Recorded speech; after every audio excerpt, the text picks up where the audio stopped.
있습니다. 이사야서 10장입니다. 이사야서 10장 20절부터 23절까지 같이 읽겠습니다. 이사야서 10장 20절부터 23절까지 말씀입니다.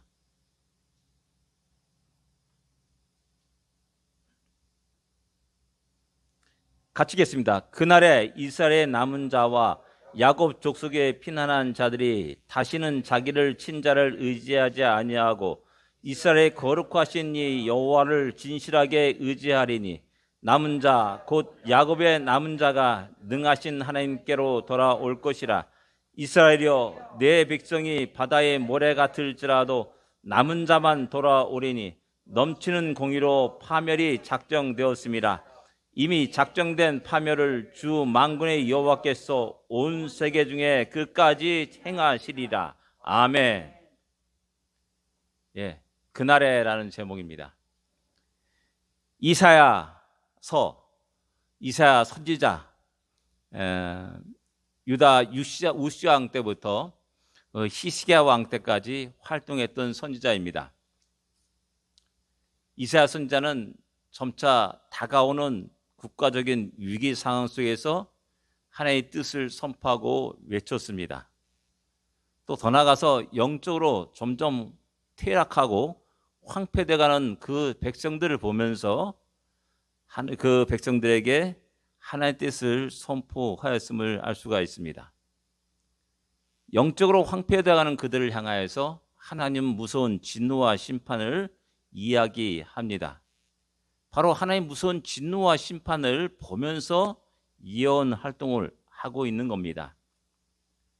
여기에 선지자의 아픔이 있고 고통이 있고 눈물이 있게 되는 겁니다. 백성들이 돌아올 것을 외치고 백성들이 나갈 바가 무엇인지를 분명히 선포하는 말씀이라고 할 수가 있습니다. 그러나 그런 속에서도 어려움 속에서도 이사야 선지자는 백성들에게 소망을 전합니다. 어떤 소망이냐? 메시아가 올 것이라는 소망을 전하고 있습니다. 7장 14절에 처녀가 잉태하여 아들을 낳을 것이니 그 이름을 임마누엘이라 하라라 라고 이렇게 말씀하면서 장차 오실 메시아에 대한 분명한 예언을 하고 있습니다. 9장 6절에서도 이는 한 아기가 우리에게 낳고 한 아들이 우리에게 주신 바 되었는데 그 이름을 기묘자라 모사라 전능하신 하나님이라 영존하신 아버지라 평강의 왕이라 할 것이다 라고 하면서 하나님의 놀란 은혜, 메시아의 그 놀란 역사하심을 갖다가 우리에게 소개해주고 있습니다. 이어서 9장 7절에 보면은 만군의 여호와의 열심히 이를 이루시리라 라고 말씀합니다. 나의 열심이, 나의 의지가, 나의 능력이, 나의 지혜가 이것을 이루어가는 것이 아니라 결국 전능하신 하나님, 만왕의 왕이신 하나님이 이 모든 것을 이루어가시는 것들을 분명히 볼 수 있다는 사실을 우리에게 이야기해 주고 있습니다. 그 하나님이 열심히 이루어지는 놀라운 역사가 바로 오늘 본문에게 소개되고 있는 겁니다. 그날입니다. 그날. 그 날은 제일 먼저 우리가 생각하는 것은 악인의 멸망과 심판의 날임을 갖다가 알 수가 있습니다. 가장 좁게는 10장 5절에 보면 활신저, 아수르 사람은 활신저라고 이렇게 말씀합니다. 그건 뭐냐면 그 당시 가장 강대한 나라, 세계를 지배하고 모든 나라를 짓밟고 모든 나라를 정복해 나가는 그 강대한 나라를 보면서, 아수르를 보면서 저들의 멸망을 이야기합니다. 아수르 제국의 멸망을 이야기합니다. 그러나 이 아수르 제국은 또 다른 면에서 보면은 하나님을 버리고 자신의 힘으로 능력을 의지하고 다른 나라를 점령해 나가는 그러한 모든 것이라 할 수가 있습니다. 그들의 힘으로 말미암아 수많은 나라들이 짓밟혔고 고통을 당하였습니다. 그들의 힘과 능력으로 말미암아 하나님의 백성들이 너무나 많이 죽어갔습니다. 핍박을 받았습니다. 두려움에 떨어갈 수밖에 없었습니다. 어느 시대건 이 아수르와 같은 세력들은 언제나 존재해야 했습니다. 유대 역사를 보게 되면 끝없이 유대를 멸망시키려고 했던 수많은 세력들이 있음을 알 수가 있습니다. 역사 속에 또한 교회를 끝없이 핍박했던 수많은 권력들이 또한 세력들이 있었음을 우리는 알 수가 있습니다. 그 권력과 그 세력 앞에서 성도들은 속절없이 죽어갔고 좌절하고 절망하였고 또 순교를 당하기도 했습니다. 두려움에 떨기도 했습니다. 근데 하나님이 그 날을 말씀하십니다. 그 날에 이를 때는 우리를 억압했던 것, 우리를 핍박했던 것, 우리를 두려움에 떨었던 모든 것, 우리를 절망에 빠뜨렸던 모든 것들이 멸망당할 것이다 라는 사실을 이야기하고 선포하고 있는 겁니다. 그래서 그 날은 우리 모든 믿는 자들에게 소망의 날이요 해방의 날이 알 수가 있습니다. 역사 속에 노아 당시 사람들은 그 날을 경험합니다. 똑같이 먹고 마시면서 시집가고 장가가고 물건을 사고 팔았습니다. 그러나 어느 날 그 날이 임하였을 때 그들은 다 멸망에 이르고 말았습니다. 소돔과 고모라 백성도 역시 마찬가지로 그 날을 맞이했습니다. 하나님의 심판의 날, 하나님의 무서운 진노의 날을 맞이했습니다. 그들은 유황불에 죽임을 당하였습니다. 이스라엘 백성을 그렇게 괴롭혔던 애굽과 또한 바로 왕이 역시 그 날을 맞이하게 되었습니다. 수없이 많은 역사 속에서 수많은 하나님을 대적하는, 하나님의 백성을 대적하는, 교회를 대적하는 수많은 무리들이 있었다는 사실입니다. 그러나 그 날에 그들은 다 하나님 무서운 진노와 심판 아래 멸망을 당할 것이야 만다는 사실입니다. 이렇게 보면은 외부의 대적뿐만 아니라 또 역시 마찬가지로 우리 내부 안에서도 그날을 맞이하는 사람들이 있다는 사실입니다. 겉으로는 신앙입니다. 겉으로 예배를 드립니다. 그러나 어려움이 닥쳤을 때는 그의 모든 믿음들이 적나라하게 드러나게 됩니다. 이스라엘 백성이 출굽해서 광야 행군할 때, 물이 없을 때, 먹을 것이 없을 때 그들은 불평과 원망하기 시작했습니다. 감사치 못했습니다. 그들의 말이 뭡니까? 하나님이 우리를 죽이시려고 이곳에 나오게 하셨는가라고 말했습니다. 하나님은 그들에게 생명을 주기를 위해서 그들을 구원하였고 그들의 복을 주시기 위해서 광야를 걷게 하셨고 가나안 땅을 차지하게 하셨는데 어려울 때마다, 힘들 때마다, 불편할 때마다 그들은 원망한 겁니다. 우리를 죽이시려고 이 광야에 나오게 했던가, 출애굽하게 했던가 라고 끝없이 불평을 한 겁니다. 그래서 다시 애굽으로 돌아가자, 그것이 편하다, 더 좋을 것이다 라고 생각했고 행동으로 옮기기도 했습니다. 이런 자들은 결국 하나님의 무서운 진노와 심판 아래 놓이게 되었습니다. 그들 하나하나 모두가 다 하나님이 약속한 그 가나안 땅에 들어가지 못했음을 성경은 우리에게 분명하게 말씀해 주고 있습니다. 왜? 그들은 하나님의 뜻을, 하나님의 계획을 거부한 자였고 하나님을 의지하지 않고 믿지 않은 자였고 하나님의 약속을 거부한 자였다는 사실입니다. 이런 자들로 인해서 천성을 향하여 가는 행군들은 더디게 되고 주저앉게 되고 많은 사람들에게 낙심과 걱정과 근심과 두려움을 주게 합니다. 우리 사이에서 부정적인 이야기들은 금방 우리 주위에 퍼져나가게 됩니다. 가나안에서 가데스 바네아에서 12정탐꾼의 보고가 그런 것이 아니었습니까? 하루아침에 그 이스라엘 진영이 통곡의 소리로 바뀌었다는 사실을 성경은 우리에게 이야기하고 있지 않습니까? 금방 퍼져나갑니다. 이런 대적들이, 이런 믿음이 없는 사람들이 성도들에게 끝없이 두려움과 걱정과 근심의 씨앗을 뿌리고 낙심케 합니다. 그래서 우리 마음이 평강이 사라집니다. 늘 초조와 불안과 근심과 걱정이 늘 우리 안에 있게 됩니다. 그러다 보니 자꾸만 하나님을 의지하는 손을 자꾸만 놓게 됩니다. 그리고 자꾸만 세상을 잡으려고 합니다. 세상의 권력을 잡으려고 합니다.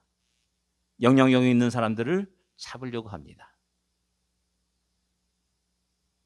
그런 자들을 향해서 하나님은 그 날을 이야기하는 겁니다. 당시 아수르 제국은 가장 막강한 군사를 가지고 있고 모든 나라와 민족들을 점령해 나갔습니다. 이스라엘과 유다도 위태위태한 상황에 빠지게 되었습니다. 그들의 유혹 앞에 모든 세계가 두려워 떨었습니다. 모든 사람들은 자기의 계획을 포기하게 됐고 소망을 포기하게 되었습니다. 이런 상황 속에 이사야 선지자가 그 날을 예언하고 있는 겁니다. 아수르 강대한 나라고 떵떵거리며 세계를 지배하지만 결국은 하나님의 무서운 진노와 심판 아래 놓이게 될 것이고 그들은 멸망당할 것이라는 사실을 이야기하고 있는 겁니다. 상상이 가냐라는 겁니다. 지금 우리가 미국에 삽니다. 세계 최강의 나라라고 얘기합니다. 어느 누구가 미국이 멸망할 거다라고 생각하며 살아가는 사람이 어디 있겠습니까? 그런데 이사야 선지자는 그들이 가장 강성할 때 그날 아수르의 멸망을 이야기하고 말합니다. 그 날을 예언하면서 지금 핍박받고 고통당하고 걱정과 근심과 두려움 속에 살아가는 이스라엘 백성들에게, 하나님의 백성들에게 힘과 용기를 주십니다. 지금은 그들이 칼과 창으로 우리를 위협한다 할지라도 얼마 안 가서 그날이 임하실 때 그 모든 칼과 창은 녹슬게 될 것이고 사라질 것이라는 사실을 이야기하는 겁니다. 22절에 보면 이 모든 것들은 작정되었다라고 말씀합니다. 그 날은 하나님이 정하신 날입니다. 하나님이 정하셨기 때문에 그 날은 그대로 우리 눈앞에 이 역사 속에 이루어질 날입니다. 이 땅에 힘들게 살아가는 성도들이요, 걱정과 근심과 두려움 속에 살아가는 성도들이요, 우리 눈에 그 날을 분명히 목격하게 될 것입니다. 여호와의 눈은 온 세계 중에 끝까지 행하시리라 라고 23절에 말씀합니다. 여호와께서 온 세계 중에 끝까지 행하시리라. 어느 인간이 그 하나님의 계획을 무너뜨릴 수 있냐는 겁니다. 어느 권력이, 어느 권세가 하나님의 그 계획을 거부할 수 있겠냐는 겁니다. 분명한 사실은 하나님이 정하신 그 날은 이루어질 것이고 그 날은 우리 눈앞에 펼쳐질 것입니다. 악인이 쓰러지고 멸망당하는 그날, 하나님이 작정한 그 날은 우리에게 다가오기에 그 날을 바라보면서 우리는 계속 믿음의 발걸음을 내디뎌야 됩니다. 대림절은 그 날이 도래했다는 사실을 우리에게 이야기해 주고 있습니다. 그리고 주님이 이 땅을 떠나실 때 내가 다시 돌아오리라 라고 말씀하셨습니다. 우리는 새로 도래할, 주님이 다시 오실 그 날을 바라보면서 우리의 믿음을 굳게 지키며 나가게 되는 겁니다. 두 번째, 그 날은 하나님의 백성의 구원의 날입니다. 대적 아수르가 심판과 멸망을 당하여 사라지지만은 하나님의 백성들에게는 하나님의 놀라운 구원의 역사를 또 보여줍니다. 노아 시대의 홍수가 일어났을 때 방주 밖의 사람들은 물로 심판을 받았습니다. 하나님 무서운 진노 앞에 그들은 죽임을 당하였습니다. 그러나 똑같은 동시대에 방주 안에 있는 8명의 사람들은 구원을 받게 됩니다. 소돔과 고모라에 하나님 무서운 진노와 심판이 내려서 불과 유황이 불이 떨어졌을 때 그들은 다 죽음을 당했습니다. 그러나 롯은 그 가운데 구원을 받았음을 성경은 이야기합니다. 애굽에서 노예 생활하는 이스라엘 백성들에게 큰 곤욕이 치러집니다. 어려움이 일어나게 됩니다. 그때 하나님은 그들에게 말합니다. 어린 양을 잡으라. 그 피를 문설주와 임방에 바르라 라고 명령합니다. 그리고 그 피와 피를 바른 그 집은 죽음의 천사가 넘어갔습니다. 그러나 그 피를 바르지 않은 애굽 백성의 모든 가정은 죽음을 맛보아야 됐습니다. 통곡이 일어났습니다. 심판과 구원은 동시성을 보여줍니다. 따로따로 순차적으로 일어난 것이 아니라 한편은 멸망이요, 한편은 구원이라는 겁니다. 한편은 하나님의 진도가 있고 한편은 동시에 당신이 사랑하는 백성들에게는 그 놀라운 구원의 기쁨이 넘친다라는 사실입니다. 그리고 나서 이어서 구원받는 자의 두 가지 모습을 우리에게 소개해 주고 있습니다. 그게 뭐냐면 20절에 자기를 친 자를 의뢰하지 않고 하나님의 거룩하신 자 여호와를 진실히 의뢰한다라고 말씀하고 있습니다. 자기를 친 자가 누굽니까? 그들은 아수르였습니다. 힘과 무력으로 이스라엘 백성들을, 하나님의 백성들을 유혹했고 굴복시켰고 그들을 끝없이 두려움에 떨게 하였습니다. 그 아수르를 의뢰하지 않는 겁니다. 그 아수르를 두려워하지 않는다는 말입니다. 세상의 칼과 세상의 힘을 두려워하지 않고 하나님을 두려워하고 하나님을 의뢰하는 자라라고 말씀하는 겁니다. 이것이 구원받은 자에 나타나는 굉장히 중요한 한 가지입니다. 이 땅에 살아갑니다. 걱정과 근심이 있습니다. 우리 성도들하고 걱정, 근심이 없는 자리 없습니다. 똑같습니다. 세상 사람과 똑같습니다. 근데 차이가 나는 게 하나 있습니다. 그것은 뭐냐? 여호와를 의뢰합니다. 주일날 되면 다른 곳에 가지 않습니다. 주 앞에 나옵니다. 찬양하며 예배드리며 하나님께 기도합니다. 주의 말씀에 위로받고 다시 힘을 내어서 용기를 가지고 나갑니다. 이것이 구원받은 자의 특징입니다. 구원받은 자의 삶입니다. 그렇지 않고 여전히 자기 식대로 살아가고 자기 힘과 능력을 의지하며 살아가는 모든 사람들, 결국 그런 사람들은 아수르와 같은 사람들이라 할 수 있습니다. 믿음이 없는 사람이라 할 수가 있습니다. 그런 사람은 결국 그날에 큰 낭패를 당하고야 말 것입니다.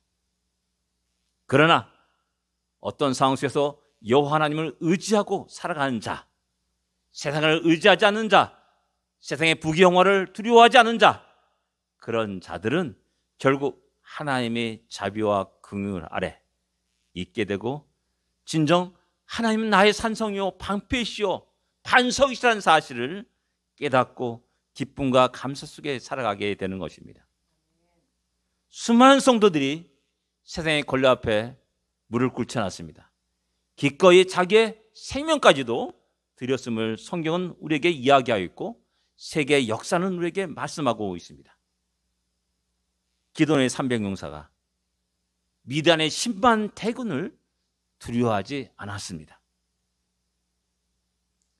상대가 되는 겁니까? 300명하고 10만 명하고 몇 대 몇입니까? 이건 뭐 100대 1도 아닙니다. 그죠? 100대입니까? 그런 엄청난 대군 앞에서도 두려워하지 않고 나가서 승리했다는 사실을 성경은 우리에게 말씀해 주고 있습니다. 여호와를 진실히 의뢰하는 자, 그런 자들을 하나님은 구원하십니다. 구원받은 자는 또 역으로 하나님을 진실히 의지하면서 살아가게 됩니다. 다윗이 거대한 골리앗을 두려워하지 않았습니다. 너는 칼과 단차로 나에게 나오지만 나는 만군의 여호와 이름으로 너에게 나간다라고 선포하면서 그 앞에 나갔습니다. 후에 보여주는 아수르가 예루살렘 포위했을 때 시기양 역시 하나님 앞에 엎드려 기도하였고 주의 자비와 긍휼을 구했음을 성경은 우리에게 이야기해 주고 있습니다. 모두가 다 승리한 사람의 특징은 뭐냐? 온전히 하나님을 의뢰했고 의지했다는 사실입니다. 두려움은 언제나 우리를 지배합니다. 우리에게 침투합니다. 그러나 그럴 때마다 내가 두려울 때는 하나님을 의지하리라 라고 하는 다윗의 고백처럼 우리가 끝없이 하나님을 의지하며 살아가는 진정한 참된 구원받은 자가 되어야 될 줄 압니다. 두려운 상황에서도 구원받은 사람은 여호와를 진실히 의뢰합니다. 이것이 성도의 모습입니다.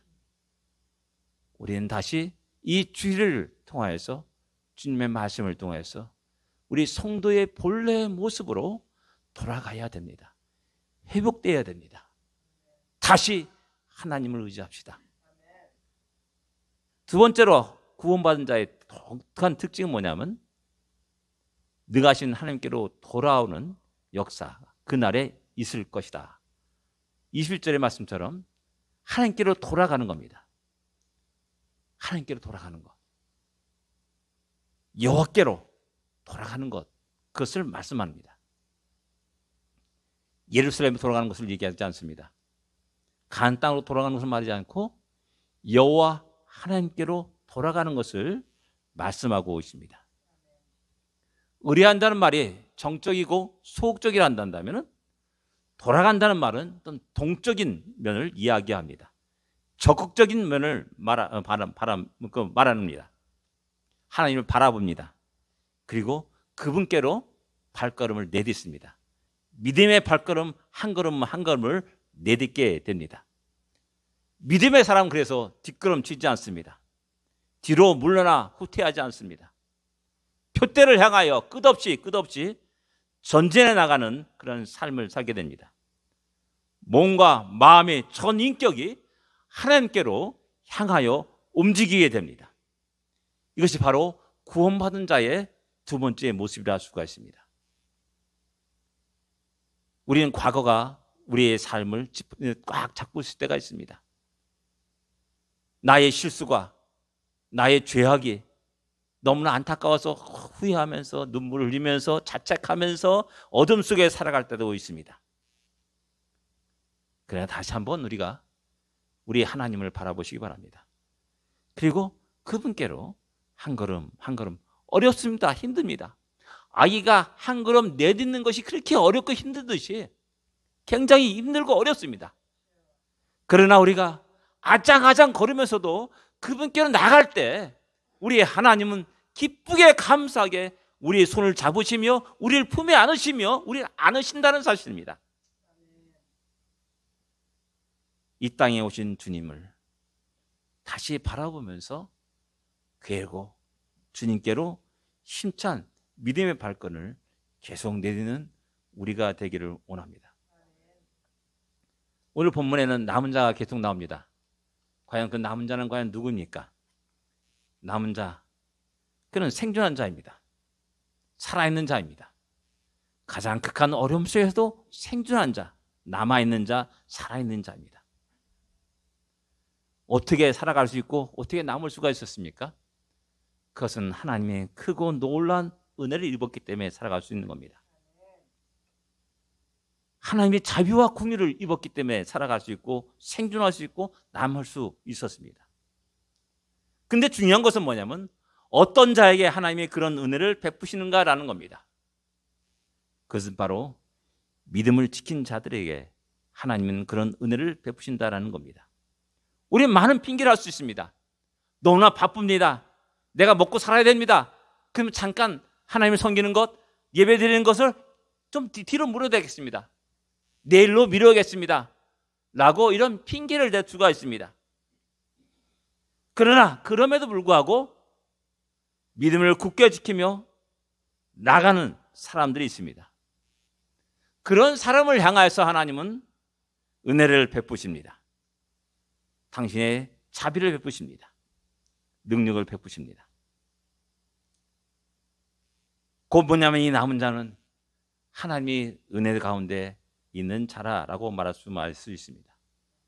믿음을 굳게 지킨 자라 할 수가 있습니다. 믿음을 지킨다는 것은 무엇입니까? 하나님의 약속의 말씀을 부여잡는 것입니다. 하나님은 잠잠한 것 같아요. 하나님 역사하지 않는 것 같아요. 하나님 나를 형편을 쳐다보지 않는 것 같아요. 돌보지 않는 것 같아요. 그러나입니다. 그러나 내가 세상 끝날까지 너와 함께 항상 함께 하리라 라는 그 약속의 말씀이 살아있기에 여전히 하나님이 나와 함께 하신다. 여전히 나와 동행하신다. 나의 발걸음을 인도하신다라는 그 분명한 사실을 알고 있고 마음에 새기고 살아갑니다. 그 약속이 있습니다.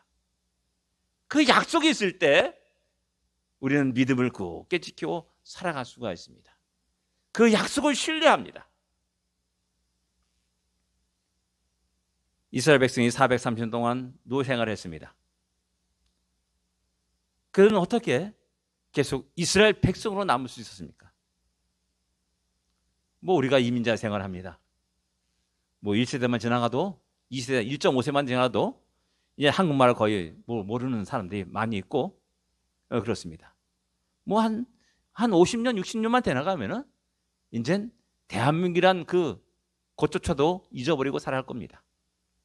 한국 문화 다 잊어버리고 살아갈 겁니다. 그런데 이스라엘 백성들은 430년도를 이집트에서 살았습니다. 그럼에도 불구하고 그들은 거기에 동화되지 않았습니다. 자기가 이스라엘 백성이라는 사실을 잊지 않았습니다. 하나님의 자녀 백성이라는 사실을 잊지 않았습니다. 아브라함의 후손이요, 이삭의 후손이요, 야곱의 후손이라는 사실을 잊지 않았습니다.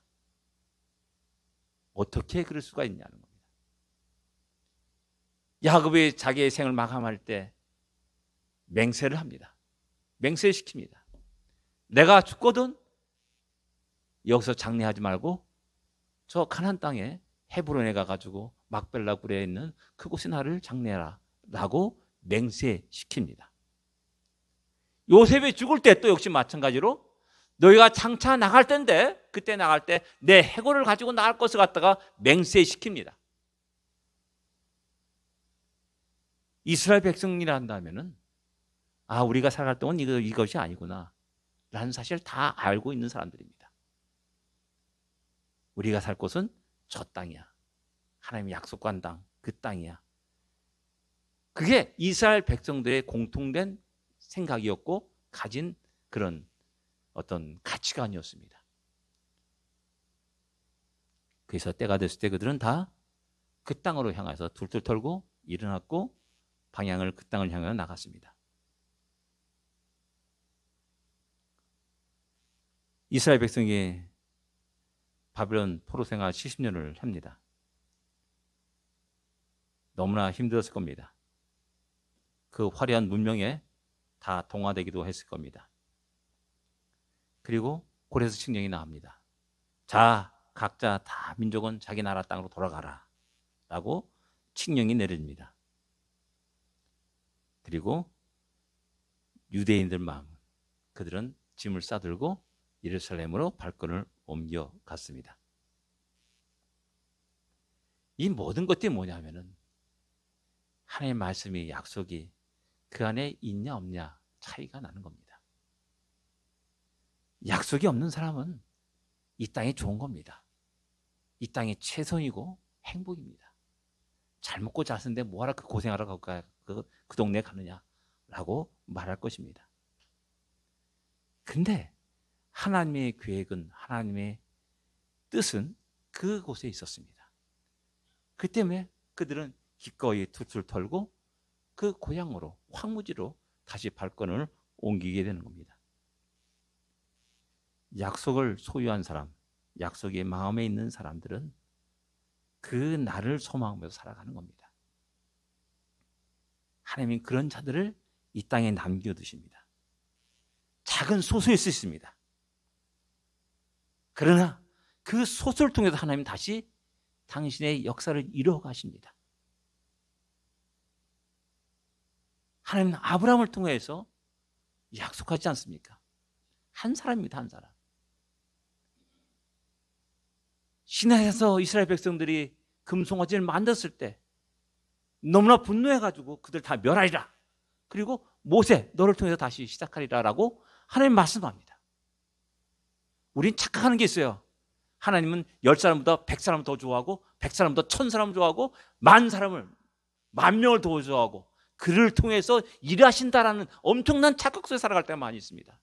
아니에요. 진정 내 안에 하나님을 의지하고 하나님 믿고 또 그 약속의 말씀이 살아있는 자, 그 자를 통해서 당신의 일을 이뤄가는 겁니다. 남은 자는 바로 그렇기 때문에 그 날을 기다리게 되고 소망하며 살아가야 되는 겁니다. 믿음의 모든 선배들이 그 하나님의 약속을 마음에 새기고 기다렸습니다. 모든 구약의 선지자들이 그 메시아의 구원을 선포했고 그날을 선포했습니다. 그리고 또 그날을 소망하면서 바라면서 살아갔습니다. 시몬 할아버지가 있습니다. 누가복음 2장에 나오는 시몬 할아버지. 그리스도를 보기 전에는 죽지 아니하라는 그 말씀을 듣고 늘 언제나 성전 앞에 나와서 수많은 아기들을 바라보면서 그의 인생 전체를 살아갔습니다. 우리의 인생은 두 정도로 나눌 수 있습니다. 그 날이, 하나님의 그 날이 도적같이 다가오는 사람들입니다. 그리고 또 한 사람은 그날을 참 사모하면서 기다리며 살아가는 사람들입니다. 두 사람의 사형수가 있습니다. 한 사람은 자신의 사형일이 언제인가 두려움 속에 하루하루를 보내며 살아갑니다. 또 다른 한 사형수는 즐거움으로, 기쁨으로, 감사함으로 그 사형일을 기다리는 사람이 있습니다. 에이, 거짓말도 너무 심하다. 사형수가 무슨 그날을 사모하면서 기다리며 살아갈까? 여러분, 우리는 모두 사형수들입니다. 하나님이 너희 인생은 70이요 강건하면 80이라고 말씀하셨습니다. 우리는 80년 감옥 생활을 하는 겁니다. 그게 끝나면은 사형집행이 되는 겁니다. 똑같습니다. 어느 누구도 예외가 없습니다. 모든 사람이 똑같은 사형수 입장에서 살아가는 겁니다. 근데 어느 사람은 갑자기 나를 맞이하면서 더 살아야 되는데 제발 좀 나 살려달라고 의사한테 매달리면서 또 간절히 눈물을 흘리며 얘기하는 사람도 있습니다. 근데 어떤 사람은 감사합니다. 이제 주님이 나를 부르시는군요. 기쁨으로 그 날을 맞이하면서 나가는 사람이 있습니다. 우리는 어떤 사람입니까? 진정 우리는 믿음을 가진 자입니까? 세상을 두려워하지 않고 하나님을 철저히 의지하면서 주님께로 나가는 자입니까? 오늘과 내일이 동일하다 생각해서 태양이 녹수냐라고 말하면서 흥청망청 나의 즐거움을, 나의 쾌락을 위해서 내 모든 열정을 쏟아내면서 살아가는 자입니까? 그날을 기억하는 우리가 되기를 원합니다. 또 그날을 소망하는 우리가 되기를 원합니다. 그날을 기쁨으로 감사함으로 기다리는 우리가 되기를 원합니다. 기도하겠습니다.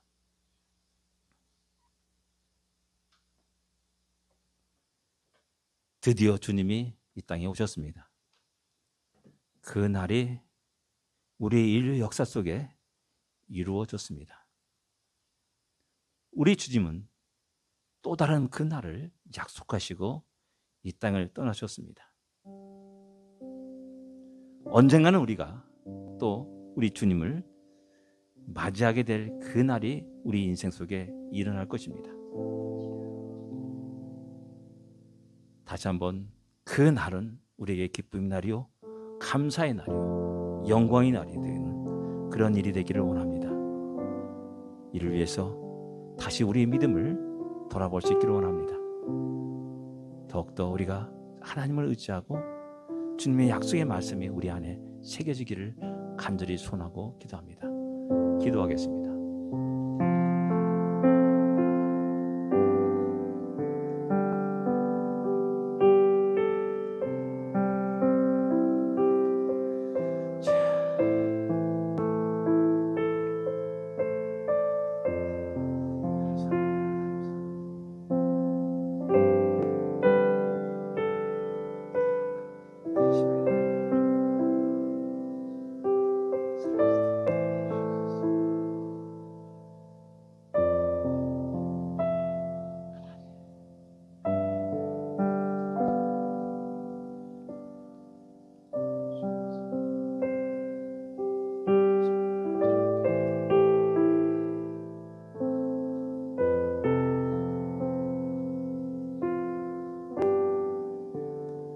하나님 감사합니다.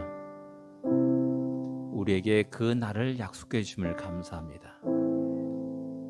세상의 분주해서 그 날을 잃어버리지 않도록 인도하여 주시고 그 날을 마음에 새기면서 오늘도 내일도 믿음의 발걸음을 내딛게 하여 주옵소서. 우리에게 주어진 십자가를 기쁨으로 감사함으로 짊어지고 주님께로 향할 수 있도록 인도하여 주시옵소서. 그 날에 주님을 맞이하며 그 영광을 맞이하는 우리 모두가 되게 하여 주시옵소서.